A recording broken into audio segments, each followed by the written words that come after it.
पिछले कुछ महीनों से जब से ईरान और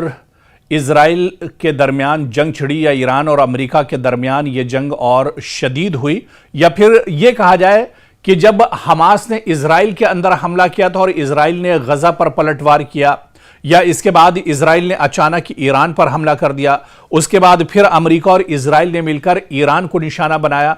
इन मशरिक़ वस्ता में इन तमाम जंगों के दरमियान, इन तमाम मंजरनामों के बीच अगर किसी की निगाहें मशरिक़ वस्ता पर सबसे ज्यादा दरअसल टिकी हुई थी तो वो दरअसल कोई और नहीं, वो नॉर्थ कोरिया था, वो शुमाली कोरिया था, जो इस पूरे मंजरनामे पर दरअसल नजर गड़ाए हुआ था और इस पूरे मंजरनामे को देख रहा था।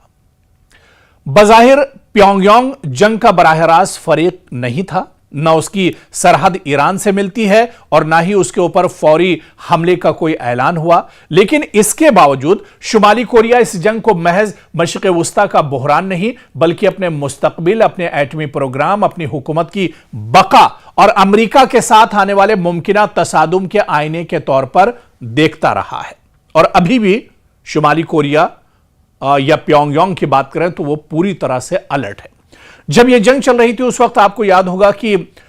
शुमाली कोरिया की तरफ से यह बयान भी आया था कि जिस तरह से अमेरिका या अमेरिका जैसी जो सुपर पावर ताकतें हैं, खासतौर से उसका इशारा अमेरिका की तरफ था कि वो कमजोर ममालिक पर किस तरह से अचानक हमला कर सकते हैं या उसे किस तरह से अपनी गिरफ्त में ले सकते हैं। लेकिन शुमाली कोरिया ने यह ऐलान किया था कि शुमाली कोरिया को लेकर यह गलती अमेरिका भूल कर ना करे या कोई दूसरा मुल्क भूल कर ना करे, क्योंकि शुमाली कोरिया ईरान, वेनेजुएला या फिर लबनान नहीं है। अगर अमेरिका ने यह गलती की तो उसे मुंहतोड़ जवाब दिया जाएगा।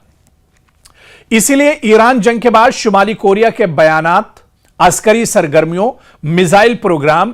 और इसके अलावा बहरी ताकत के मुजाहरों और सिफारती इशारों को एक साथ पढ़ना बहुत जरूरी है, इस पर गौर करना बहुत जरूरी है। सवाल यह नहीं कि शुमाली कोरिया ने ईरान के हक में क्या कहा, बल्कि असल सवाल यह है कि प्योंगयांग ने इस जंग से क्या सबक लिया,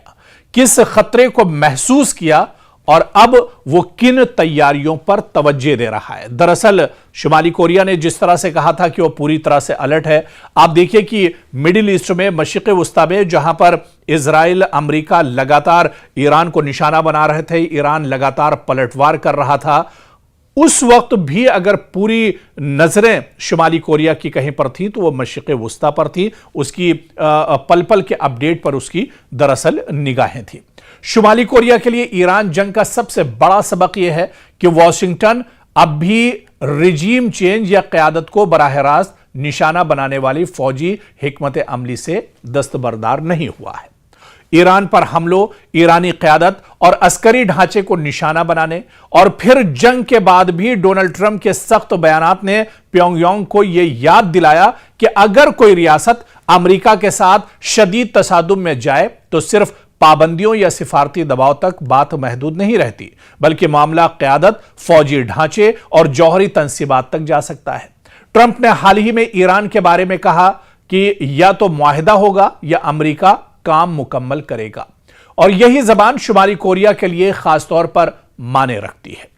प्योंगयांग की नजर में ईरान जंग ने एक और बात साबित की, जिस रियासत के पास काबिल एतमाद जौहरी डिटरेंस न हो वो अमेरिका या इजरायली दबाव के सामने ज्यादा गैर महफूज हो जाती है। यही वजह है कि जनूबी कोरिया के सदर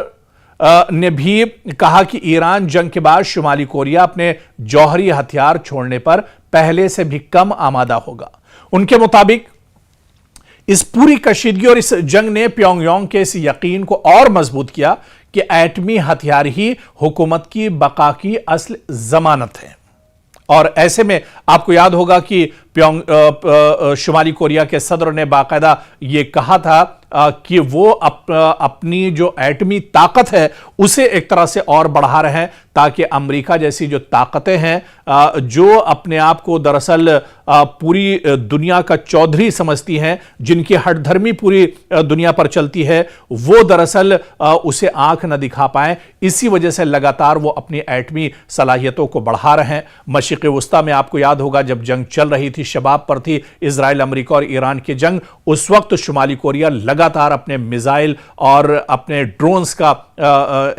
एक तरह से प्रैक्टिकल कर रहा था और उसकी आजमाइश कर रहा था। तो दरअसल शुमाली कोरिया का यही मानना है कि कोई बड़ी ताकत, दुनिया की बड़ी से बड़ी ताकत, दुनिया का सुपर पावर भी अगर